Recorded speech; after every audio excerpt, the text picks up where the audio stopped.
రెండవ దినవృత్తాంతముల గ్రంథము 18వ అధ్యాయము. తనకు ఐశ్వర్యమును ఘనతయు అధికముగా కలిగిన తరువాత యెహోషాపాతు ఆహాబుతో 1000 మంది కొన్ని సంవత్సరములు గతించిన మీదట షోమ్రోనులో నుండి ఆహాబు నద్దకు పోయెను. ఆహాబు అతని కొరకును అతని వెంట వచ్చిన జనుల కొరకును అనేకమైన గొర్రెలను పశువులను కోయించి తనతో కూడా రామోత్గిలాదు మీదకి పోవుటకు అతని ప్రేరేపించెను. ఇశ్రాయేలు రాజైన ఆహాబు యూదారాజైన యెహోషాపాతును చూచి, నీవు నాతో కూడా రామోత్గిలాదునకు వచ్చెదవా అని అడగగా, యెహోషాపాతు, నేను నీవాడను, నా జనులు నీ జనులు, మేము నీతో కూడా యుద్ధమునకు వచ్చెదమని చెప్పెను.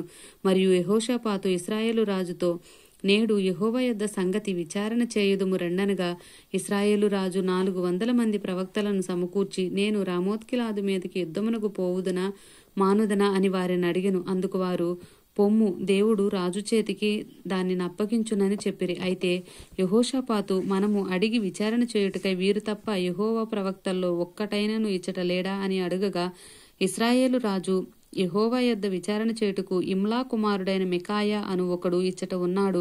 అయితే అతడు నన్ను గూర్చి మేలు ప్రవచింపక నిత్యము కీడునే ప్రవచించుచున్నాడు. కనుక నేను వాని యందు పగ కలిగి ఉన్నాననగా, యెహోషాపాతు, రాజు అలాగనవద్దు అనెను. అప్పుడు ఇశ్రాయేలు రాజు తన పరివారంలోనున్న ఒకరిని పిలిపించి, ఇమ్లా కుమారుడైన మికాయాను శీఘ్రముగా రప్పింపమని ఆజ్ఞ ఇచ్చెను. ఇశ్రాయేలు రాజును యూదారాజుగు యెహోషాపాతును షోమ్రోను ఊరి గవిని ముందర బయలునందు తమ తమ వస్త్రములు ధరించుకొని తమ తమ సింహాసనముల మీద కూర్చుని ఉండగా ప్రవక్తలందరూ వారి ముందర ప్రవచించుచుండిరి. అప్పుడు కెనాయాన కుమారుడైన సిద్కియా ఇనుప కొమ్ములు చేయించుకొని వచ్చి, సిరియనులు నిర్మూలమగు వరకు వీటితో వారిని నీవు పొడిచెదవని యెహోవా సెలవిచ్చున్నాడని ప్రకటించెను. ప్రవక్తలందరూ ఆ ప్రకారముగానే ప్రవచించుచు, యెహోవా రామోత్గిలాదు రాజు చేతికి అప్పగించును, దాని మీదకి పోయి జయముందుము అనిరి. మికాయాను పిలుచుటకు పోయిన దూత అతని కనుగొని, ప్రవక్తలు రాజు విషయమై ఏకముఖముగా మేలునే పలుకుచున్నారు, దయచేసి నీ మాటను వారి మాటలకు అనుకూలపరిచి మేలునే ప్రవచింపమనగా, మికాయా, యెహోవా జీవముతోడు నా దేవుడు సెలవిచ్చినదేదో దానినే ప్రవచింతునని చెప్పెను.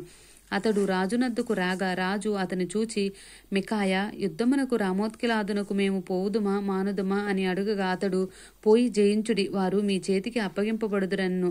అప్పుడు రాజు, యెహోవా నామమును బట్టి అబద్ధము కాక సత్యమే పలకమని నేను ఎన్ని మార్లు నీ చేత ఒట్టు పెట్టించుకుందునని అతనితో అనగా, అతడు, కాపరలేని గొర్రెల వలెనే ఇశ్రాయేలు వారందరూ పర్వతముల మీద చెదిరిపోవుట చూచితిని. వీరికి యజమానుడు లేడనియు వీరిలో ప్రతివాడు తన తన ఇంటికి సమాధానముగా పోవలననియు యెహోవా సెలవిచ్చి ఉన్నాడన్ను. ఇశ్రాయేలు రాజు ఇది విని యెహోషాపాతుతో ఇట్లనెను, ఇతడు కీడునే గాని నా విషయమై మేలును ప్రవచింపడని నేను మీతో చెప్పలేదా అని అడుగగా, మికాయా, యెహోవా మాట వినుడి, యెహోవా తన సింహాసనము మీద ఆసీనుడై ఉండుటయు పరమండల సైన్యమంతయు ఆయన కుడి ప్రక్కను ఎడమ ప్రక్కను నిలువబడుటయు నేను చూచితిని. ఇశ్రాయేలు రాజైన ఆహాబు రామోత్గిలాదు మీదకు పోయి పడిపోవునట్లు ఎవడు అతని ప్రేరేపించునని యెహోవా అడుగగా, ఒకడు ఈ విధముగాను ఇంకొకడు ఆ విధముగాను ప్రత్యుత్తరమిచ్చిరి. అప్పుడు ఆ ఆత్మ వచ్చి యెహోవా ఎదుట నిలువబడి, నేను అతని ప్రేరేపించదనని చెప్పగా, యెహోవా దేనిచేతనని అతన్ని అడిగెను. అందుకు ఆ ఆత్మ, నేను బయలుదేరి అతని ప్రవక్తలందరి నోటను అబద్ధములాడు ఆత్మగా ఉందునని చెప్పగా, యెహోవా, నీవు అతన్ని ప్రేరేపించి జయించుదువు, పోయి ఆ ప్రకారముగా చేయమని సెలవిచ్చెను. యెహోవా నీ ప్రవక్తలకు వీరి నోట అబద్ధములాడు ఆత్మను ఉంచి ఉన్నాడు, యెహోవా నీ మీద కీడు పలికించి ఉన్నాడని చెప్పెను. అప్పుడు కెనయానా కుమారుడైన సిద్కియా దగ్గరకు వచ్చి మికాయాను చెంపమీద కొట్టి, నీతో మాటలాడునట్టుకు యెహోవా ఆత్మ నా యొద్ద నుండి ఏ మార్గమును పోయినను. అందుకు మికాయా, దాగుటకై నీవు లోపలి గదిలోనికి వెళ్ళు, దినమున దాన్ని తెలుసుకొందువని చెప్పెను. అప్పుడు ఇశ్రాయేలు రాజు పట్టణపు అధిపతి అయిన ఆమోను నొద్దకు రాజకుమారుడైన యోవాషు నొద్దకు, మీరు మికాయాను తీసుకుని పోయి వారితో, రాజు మీకిచ్చిన సెలవు ఇదియే అనుడి. నేను సురక్షితముగా తిరిగి వచ్చు వరకు వీనిని చెరలో పెట్టి క్లేశాన్న పానములు ఇయ్యుడి. అప్పుడు మికాయా ఇట్లనెను, నీవు సురక్షితంగా తిరిగి వచ్చిన ఎడల యెహోవా నా ద్వారా పలకనే లేదని చెప్పి సమస్త జనులారా ఆలకించుడనెను. అంతటా ఇశ్రాయేలు రాజును యూదారాజైన యెహోషాపాతును రామోత్గిలాదు మీదకి పోయిరి. ఇశ్రాయేలు రాజు, నేను మారువేషం వేసుకుని యుద్ధమునకు పోవుదునన్ను, నీవు నీ వస్త్రములనే ధరించుకొనమని యెహోషాపాతుతో చెప్పి తాను మారువేషము వేసుకొనెను. తరువాత వారు యుద్ధమునకు పోయిరి. సిరియా రాజు, మీరు ఇశ్రాయేలు రాజుతోనే యుద్ధము చేయడి, అదములతోనైనను అధికులతోనైనను చేయవద్దని తనతో కూడానున్న తన రథాధిపతులకు ఆజ్ఞ ఇచ్చియుండెను. కాగా యెహోషాపాతు కనబడటతోనే రథాధిపతులు అతడు ఇశ్రాయేలు రాజు అనుకుని యుద్ధము చేయుటకు అతని చుట్టుకొనిరి. కాని యెహోషాపాతు మొర్రపెట్టినందున యెహోవా అతనికి సహాయం చేసెను.